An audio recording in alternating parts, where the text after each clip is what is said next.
In 1954, your grandmother stood at the sink before bed and rinsed with a pinch of salt in warm water.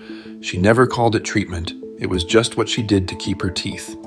Then the dental industry arrived with its bright tubes and bottles, and 30 years of advertising taught her the plain glass of saltwater was backward.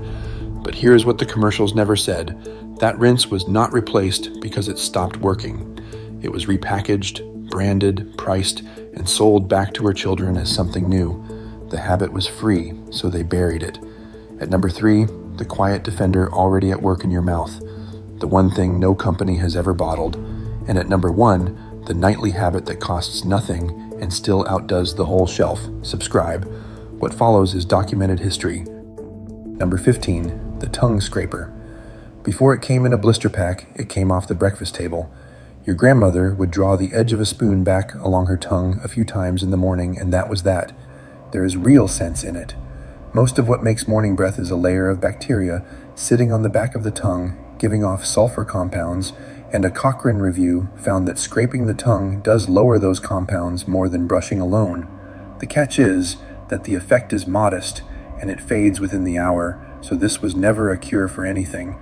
It freshened her breath, nothing more, and it never touched a cavity or a gum. Today, the same idea is sold as a curved strip of stainless steel for $6 to $10, sometimes with a little travel case. Your grandmother reached for a teaspoon she already owned and got the same job done before her first cup of coffee. Number 14, the mouthful of water. When your grandmother finished a meal, she often took a sip of water, swished it once around her mouth, and swallowed or spat. It looked like nothing. It was quietly one of the smartest things she did. Every time you eat, the bacteria in your mouth turn the sugars into acid, and within a few minutes the acid on your teeth climbs to a level that starts dissolving enamel. Scientists even have a graph for it, the Stephan curve, that shows the plunge and the slow climb back to safe over the next 20 to 40 minutes. A rinse of plain water does not stop that, but it clears away loose food and dilutes the acid, so your saliva has less to fight. Modern shelves are full of after-meal rinses in bright bottles promising the same freshness. The tap in front of her poured the original, and it poured it for free. Number 13, the thread between the teeth. Long before waxed mint floss on a spool, your grandmother tore off a length of plain sewing thread and ran it between her teeth to clear what a brush could not reach. Dentists have studied this honestly, and the honest answer is measured. The big Cochrane review found that flossing on top of brushing may reduce gum inflammation and bleeding, though the evidence is not strong, and there is no good proof that it stops cavities between the teeth on its own, so it helped her gums more than her enamel, and it was never magic. Still, tended gums are the whole game, because inflamed gums left alone slide toward the kind of disease that ends in a deep cleaning running $600 to $1,600 out of pocket. Today, the same gap gets a water flosser at $25 to $150. Her version cost about a penny a night from the sewing basket. I can only bring you a handful of these remedies at a time, but I gathered all the ones I could find, over 100 remedies, into a single ebook, written down the way my family kept them. If you want the whole collection, scan the code on your screen, or the link is waiting in the description. Now, let's get back to it. Number 12, the pause before brushing. Your grandmother was in no hurry to brush the second she put down her fork, and it turns out her patience protected her teeth. When you eat or drink something acidic, oranges, coffee, soda, tomatoes, the acid briefly softens the surface of your enamel. Scrub it in that softened window, and the brush wears away the very layer you are trying to protect, and enamel does not grow back. The American Dental Association now says the same thing your grandmother did by instinct. Wait about 30 to 60 minutes, let your saliva harden the surface again, and then brush gently with a soft brush. This is the first rule to carry through the whole list. A toothbrush is a tool, not a scouring pad, and hard scrubbing does more harm than plaque ever will. Her patience cost nothing. Undoing worn enamel and the sensitivity that follows is neither cheap nor quick. Number 11, the crisp bite at the end of the meal. Your grandmother liked to finish with an apple, a stick of celery, a raw carrot, and you may have heard these called nature's toothbrush. Here is the honest version. The crunch does not actually scrub your teeth clean. because plaque is a sticky film that a soft bite of fruit cannot lift, and an apple carries its own sugar and acid besides. What the chewing really does is far better. Working your jaw on something firm makes your mouth pour out saliva, and saliva is the closest thing your body has to a built-in mouthwash. It rinses, it neutralizes acid, and it carries minerals back to the enamel. So the old habit was right for a reason nobody stated out loud. It was never the scrubbing, it was the saliva. That flood of it costs nothing, and no bottle on any shelf can sell you a better version of what your own glands make for free. There is a pattern in all of this, and it is worth saying plainly. None of what she used was rare or secret. It was salt, water, thread, a bit of patience, the ordinary contents of an ordinary house. The genius was not in any single item. It was in the steadiness, the doing of small right things every single day, without a product to remind her. What got sold to us later was not better science, it was the same old sense, poured into a bottle and given a price. Number 10, the saltwater rinse. A pinch of salt in a glass of warm water was your grandmother's answer to a sore gum, a mouth ulcer, or the tender socket left after a tooth came out. The salt makes the water draw fluid out of swollen tissue, which eases the swelling, and it makes the surface a little hostile to bacteria. Laboratory work has since shown that a mild saline rinse actually helps the gum's own repair cells move in and knit a wound back together, which is why dentists still tell you to rinse with salt water after an extraction. But be clear about the limits. Salt water has no fluoride, so it does nothing to stop a cavity, and it cannot cure gum disease. Once decay has broken through or the gums are truly infected, no rinse reverses it, and that needs a dentist. It soothes and it helps healing, and that is all. Her pinch of salt cost nothing against gum rinses on the shelf and the scaling bills that come later. Number 9, the brown bottle of peroxide. Nearly every bathroom your grandmother ever kept had a brown bottle of hydrogen peroxide in it, and now and then she would dilute a little of it and swish it as a rinse. It is an oxidizing agent, which means it releases oxygen that the bacteria behind gum inflammation cannot survive, and reviews of the research find it does reduce plaque and gum inflammation compared with plain water. It has to be respected, though. Straight from the bottle, it is too strong for the mouth, so it must be cut with at least an equal part of water, never swallowed, and used only for a short stretch, because overusing it irritates the soft tissue. Here is the part worth noticing. That same peroxide chemistry is what powers the whitening treatment your dentist sells for around $650. Your grandmother kept the original in a bottle that cost about $1, and she knew better than to overdo it. Number 8, the bite of cheese. When your grandmother finished a meal with a small piece of cheese, she was not just being old-fashioned, she was remineralizing her teeth. Cheese is rich in calcium and phosphate, the very minerals enamel is built from, and it carries a milk protein called casein that ferries those minerals right to the tooth surface. Eating a little at the end of a meal nudges the acid level in the mouth back up towards safe and lays down minerals where the acid had been pulling them out. British dental researchers measured exactly this: more calcium in the plaque and better protected enamel after a cheese-containing meal. Modern dentistry has bottled the idea as a casein and calcium paste you dab on your teeth, sold at a tidy markup as a remineralizing mousse. Your grandmother got the same casein and the same calcium from a bite of cheddar at the end of supper, and she thought she was just enjoying herself. Number 7, the cinnamon in the cupboard. Cinnamon was in every kitchen your grandmother ever cooked in, and long tradition held it good for the mouth as well as the pie. Modern laboratories have taken that seriously. The oil in cinnamon, a compound called cinnamaldehyde, turns out to be one of the more effective natural agents against the main bacterium that drives tooth decay, slowing its growth and breaking up the sticky film it builds on teeth. Be fair about the evidence, though.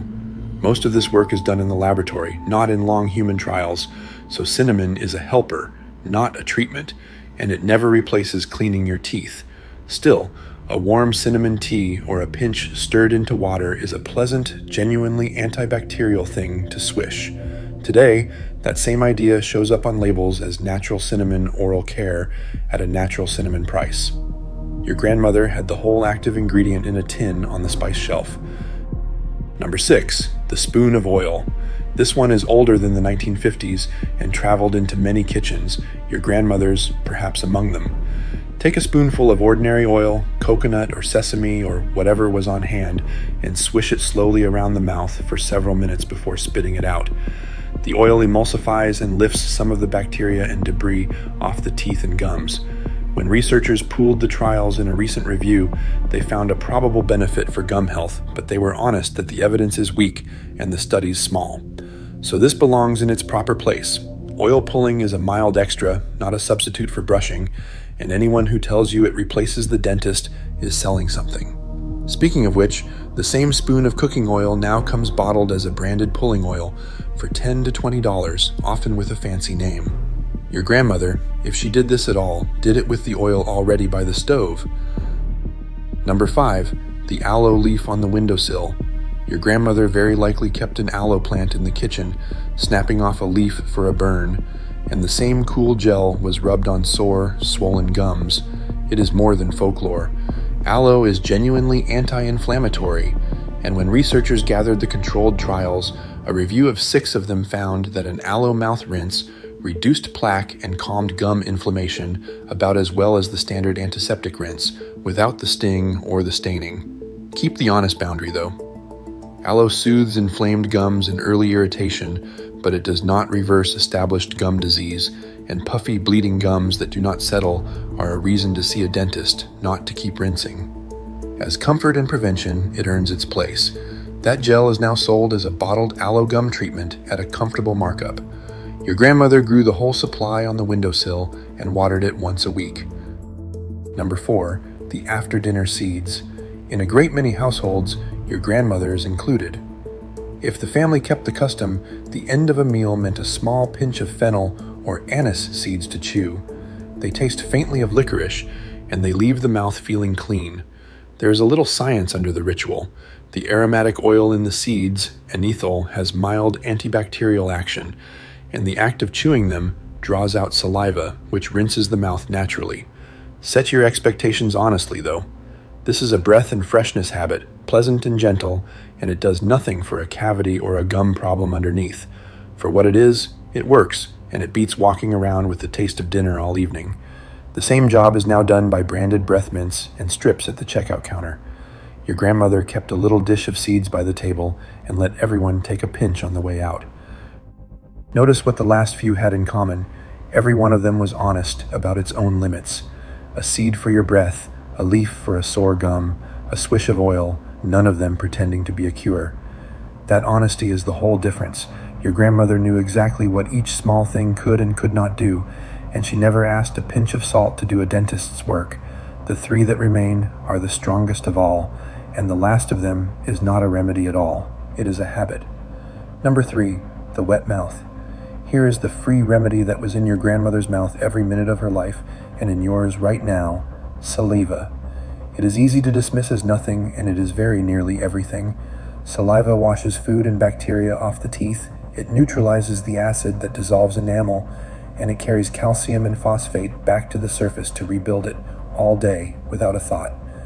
The people who suffer the worst, fastest decay are very often the ones whose mouths run dry from medication or age or illness, and dentists watch their teeth crumble for want of the one thing no product fully replaces. So your grandmother's plainest habits, sipping water through the day, chewing her food well, breathing through her nose rather than her mouth, all kept that river flowing. The whole dental aisle is an attempt to do what saliva already does for free. She simply kept her own supply running. Number 2, the sweets kept to meal times. If your grandmother let you have something sweet, it came with dinner or at a set time, not trailing through the whole afternoon, and that single rule may have protected her teeth more than anything else on this list. It comes back to that acid curve. Every time sugar hits your mouth, the bacteria make acid for the next half hour or so, and your enamel loses minerals until saliva brings things back to safe. Eat one sweet at a meal, and your teeth take one hit and recover. Sip a sugary drink or nibble candy all day, and the acid never lifts, the enamel never gets its window to heal, and decay sets in. It was never mainly about how much sugar, it was about how often. That is why she guarded the frequency, not just the amount. It cost nothing, it forbade nothing outright, and it is still the most powerful free thing you can do for your teeth. Number 1, the last thing before bed. This is not a product, and it never was. It is the ritual your grandmother performed every night without fail. The cleaning she did as the very last thing before the light went out. The power is in the timing. While you sleep, your saliva very nearly stops flowing, so all its washing and neutralizing and repairing shuts down for the night. The dental profession's own journals call the bedtime cleaning the most important one of the day for exactly that reason. Go to bed with a clean, sugar-free mouth, and it spends the night defended. Go to bed coated in the day's sugar, and it spends 8 hours under acid attack. And carry that first rule to the end. Whatever she did gently, never scrubbing, so the ritual guarded her enamel instead of wearing it down. Set that near-free discipline against the price of neglect, a filling at $150 to $300, a crown at $800 to $1,700, an extraction and then an implant in the thousands. That was her real inheritance, not a thing on a shelf, but the habit itself. Look back at the whole list and you will notice something. Not one of these was a miracle, and your grandmother never claimed it was. Salt soothed, cheese rebuilt, saliva defended, and the nightly habit did the quiet, heavy lifting, each one honest about what it could do. That honesty is the part worth inheriting, because here is the line that has to be said plainly. None of this replaces a dentist. An early soft spot or a little gum inflammation can still turn around, but once a cavity has truly formed or gum disease has set in, no rinse, no oil, no spice will grow the tooth back. That is what the chair and the drill are for. Her remedies kept her out of that chair as long as possible, cheaply, with what was already in the house. Take care of your mouth every day, gently, with what you have, and let the dentist handle what only a dentist can. If any of this was worth knowing, pass it on.